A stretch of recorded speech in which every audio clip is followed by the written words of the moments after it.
AI, machine learning ఈ 2 పదాలు మీరు చాలాసార్లు విని ఉంటారు.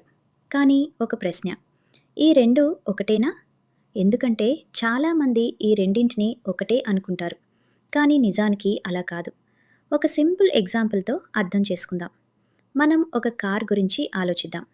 కార్ అంటే దానిలో ఎంజిన్ ఉంటుంది, టైర్స్ ఉంటాయి, స్టీరింగ్ ఉంటుంది, బ్రేక్స్ ఉంటాయి. ఎంజిన్ లేకుండా కార్ నడవదు. కానీ ఎంజిన్ ఒక్కటే కార్ కాదు. అది కార్‌లోని ఒక భాగం మాత్రమే. ఏఐ మరియు మషీన్ లెర్నింగ్ మధ్య సంబంధం కూడా ఇలాగే ఉంటుంది. ఏఐ అంటే పెద్ద లక్ష్యం.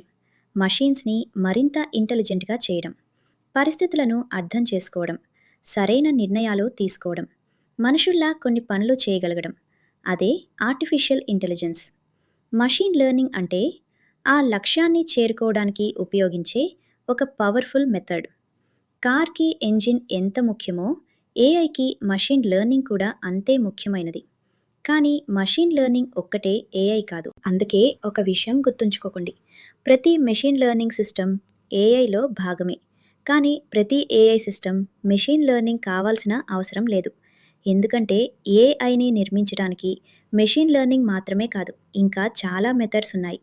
Rule based systems, expert systems, logic programming ఇవన్నీ కూడా ఏఐలో భాగమే. కానీ ప్రస్తుతం ప్రపంచాన్ని మార్చుతున్నది, అత్యంత ఎక్కువగా ఉపయోగిస్తున్నది మెషీన్ లెర్నింగ్.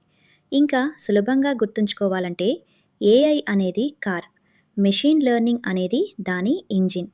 ఈరోజు మనం చూస్తున్న చాలా పవర్ఫుల్ ఏఐ సిస్టమ్స్ వెనుక మెషీన్ లెర్నింగ్ ఉంటుంది. ఇప్పుడు ఏఐ మరియు మెషీన్ లెర్నింగ్ మధ్య తేడా మీకు స్పష్టంగా అర్థమైందని అనుకుంటున్నాను.